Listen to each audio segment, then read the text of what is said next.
Right. Okay, guys and girls, I hope y'all enjoyed that last night. We're going to go through the second part. We're going to look at the big boys right now. We've got 3 really big deer we're going to look at. And between yesterday and today, I've not found any more sheds, so I just kind of set the whole little bunch out there just like I did. And let's just start out with, well, let's start with TC, Thundercloud. Here's Thundercloud's up close, and I'm not going to get too close. I kind of looked at some of that yesterday, and I was almost walking right into your house. I don't want to do that. I'm going to back up just a little bit today as I'm talking about these. This deer here is actually going the other direction. I should have brought some of his antlers out here from the last couple of years. We found his sheds the last 2 or 3 years, and of course he was in a pen there for a while, but he's been running free now for, I guess this is the second year that he's actually run out in the wild. He's adapted really, really well. This is a deer that I got from Tommy Gleason here in Oklahoma. He's an Oklahoma deer, not an Iowa deer. I got this deer from Tommy Gleason, paid quite a bit of money for him. And actually his horns, you know, got a little bit larger the second year I had him, but they got a little bit smaller. And they became a little bit crazy. I mean, they weren't nearly as good as what we thought he would be. A little disappointing. Actually, I love TC to death, but he really, for the money I paid for him, he really didn't turn out to be anywhere near like what he should have been. I think I got, I don't say hornswoggled on that a little bit, but it didn't turn out the way I thought. This side right here is actually turning out pretty good, but not really that good. And this side here is not good at all. That's 3 point, actually was 4. Let's just take a look at this one side. Let me lay this over here. Let me lay those down over there. This side right here is a pretty good side. He's got one down here, 2, 3, 4, 5, 6. And this was 7. So he's 7 point. This broke off a little bit. This broke off a little bit, but he's pretty healthy. Pretty healthy. He's kept his horns really, really good. And that'd be a nice, big, wide, typical Oklahoma buck that's got really good genetics. Really good genetics. A lot of the deer that's running around wild on the ranch, some of the deer that was born in the pen while we had him in the pen, are carrying these genetics. One of the things that we're trying to do here, we don't sell deer, we don't sell hunts. These deer are just for our own personal recreation. Mostly, we're just enjoying them. As my partner said, you make pets out of them. And really, I'm not doing that. We don't do any hunting around the house. The deer, if they want to stay really, really safe, they just stay somewhere around in this house. We've got an inside high fence area and an outside high fence area. So we mostly just for family and really, really close friends is all that gets to hunt down here. And nobody ever takes a buck unless he's several years old and really, really big. So these deer have the life of Riley, really. And you can see that this size of TC turned out pretty good. He would score pretty good. You see, go from here all the way up to there. That's probably 20 some odd inches. This is not much here, but this brow tine, this is an extra right here. And this is broke off. It probably was really up about like that right there. That's really long. You curve up, you come out and you count all of that curve, all of that. Same thing here. Curve all the way up to there, all the way up to there, all the way around. That's the way you'd score that buck. That side's going to score pretty good, no doubt about it. When you add the other side in here, and those of y'all that saw TC know that he was a big wide deer. He was a big wide deer, set up here like this, a big set of horns. This side over here really only had 4, while this side had 1, 2, 3, 4, 5, 6, 7. So it was a 7 by 4 is what he was. This one over here broke off, and just almost never find those. This is a piece of luck to happen to look down and find that little piece of antler that broke off. But this was over here was probably another 2 or 3 inches longer up here on that little extra kicker. But that is a typical buck. This side has just got worse and worse as the deer's got older.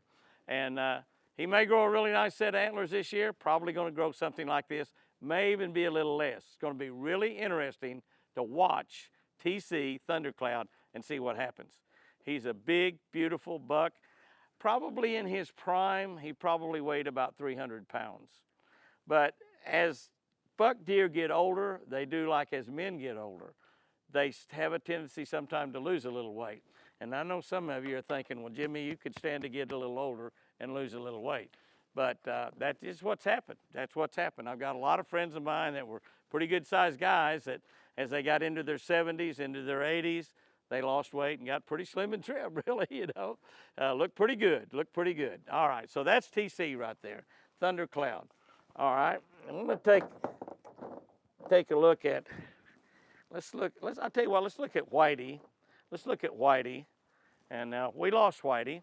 And as when we got ready to load Whitey up, when we lost him a few weeks ago, not very many weeks ago, when we lost Whitey, he was still carrying this rack. And that's about how they sit on his head right there.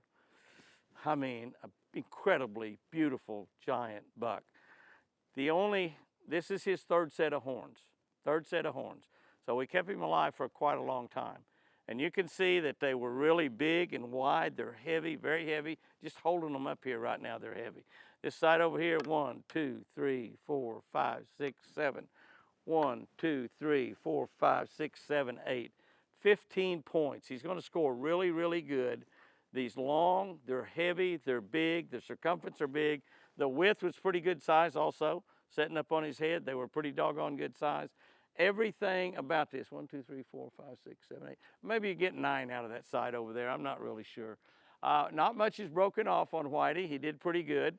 Again, this deer was the only buck in there. So he fought the fence. He fought deer through the fence. They do that. He fought Forrest through the fence once we put Forrest in the other pen over there. But this deer scores pretty good. His third set of horns. This deer had good horns his first year. Incredible horns his second year, actually a little bit smaller. This third year horns are actually a little bit smaller.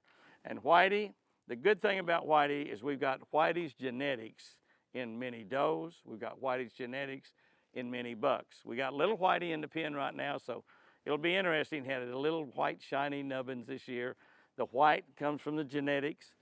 Northern Iowa deer is where the white comes from. Many of y'all have asked, how come some of the deer have brown-looking horns, some of them have white-looking horns? There are certain areas of the country where I'm sure it's their diet and a lot of what they eat, where the horns will be real chocolate. They call them chocolate horns. They're really a dark brown color. Northern Iowa deer, Kansas deer, North South Dakota deer, a lot of them have a tendency to have the white horns. That's where the Whitey name came from. Little Whitey had little nubbins that was right up on top of his head. Still got them. They're going to shed. They're going to shed. He still got them. Those are just a few months old. So we'll see what little Whitey has. He might have something impressive like this. I don't know. The genetics are just as good to carry through the does as they are to carry through the bucks. All right, that's there looking at those two. Now we're going to look at Prince Charming because we still got Prince Charming. And the thing about Prince Charming, and it may be a trait. It may be a trait in a. See if I can get them right. Sometimes it's kind of hard to figure which side is which. It may be a trait that is in albino deers. I don't know, but Prince Charming's got a lot broken off. I found some of the pieces because he was in a pen.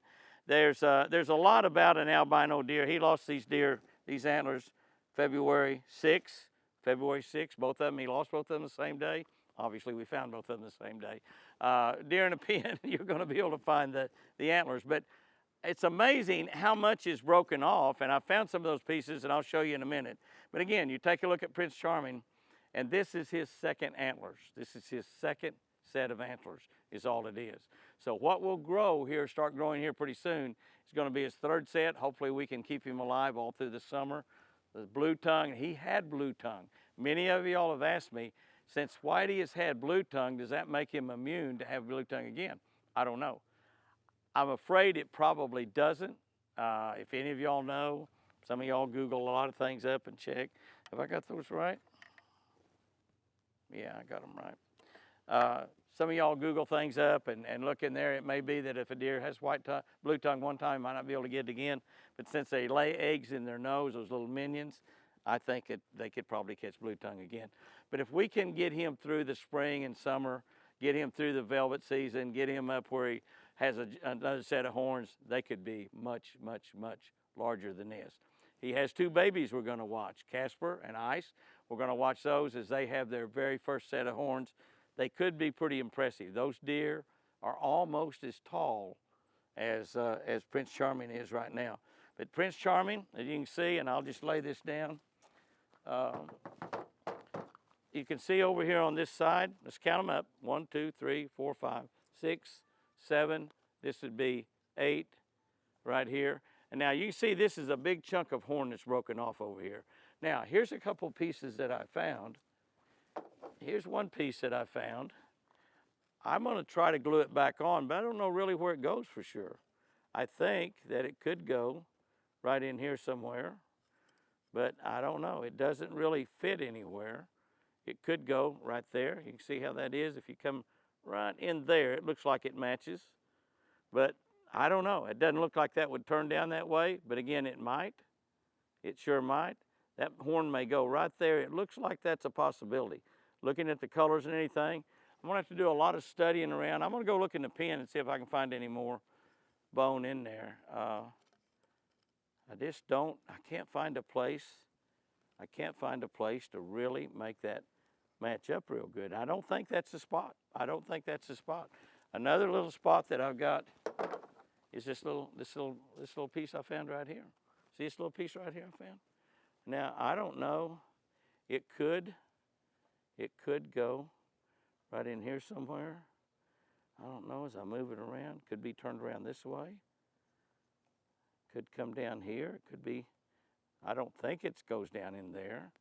Could be up here somewhere. Could be that that goes right in there. Again, you could turn that around. I don't know. I mean, I don't know.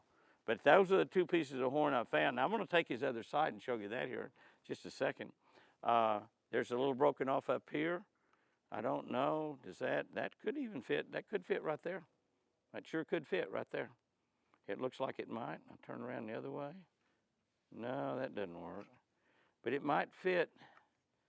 It could fit. No, that's not right, is it? But it could. I mean, the antler, the horns go every which direction. I mean, it could be right in that area there somewhere. I don't know. I don't know if either one of those pieces fit on this particular side. So we take the other side and look at it. I think that big piece probably fits. I think that big piece probably fits over there. But I've got the big piece in my hand right here. And you see this is gone right here? That's a pretty good sized piece. Does this thing somehow fit up in here? I don't know. I don't think so. But that's a pretty good size something that's gone right there. You see that right there? That's gone. 1, 2, 3, 4, 5, 6, 7, 8, 9. There's 9 there plus whatever's out there on that. I don't know. Could it be? Could it be? I don't know. I mean, I just don't have any. I don't think. I think this one goes on that other one somewhere. And here, there's a piece broken off here, piece broken off here. Obviously, that's not one of these. But does this thing go up here somewhere? Is it somewhere up here? I don't know. I mean, is it maybe even clear off up in here somewhere? Like right in there? I don't know. I don't know. What do y'all think? No, that probably wouldn't work, would it? I'm going to play around with it. I'm going to look around a little bit more out there and see what we can find. Nothing's broken off here. But this two are broken. That's not much bone we're looking for. But that's probably a pretty good sized piece right there. I don't think this is it. I think both this one and this one go over there.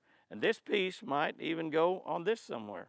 I mean, it could be on this piece. It could be on this piece that we have right there. I don't know. I just don't know. I don't know. All right, let's look back here now. Have we looked at everything? We looked at TC.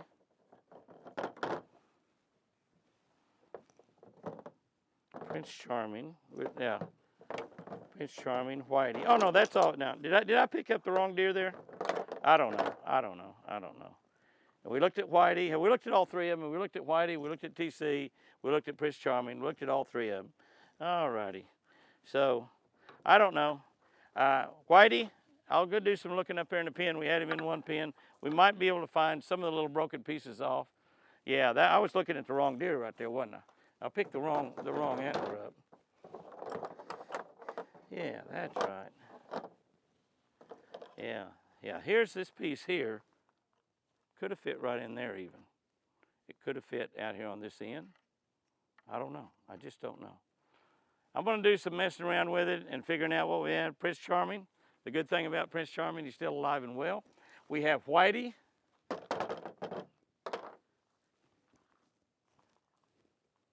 Who still had his antlers, but any day they could go now and we'll be able to hold them in a hand.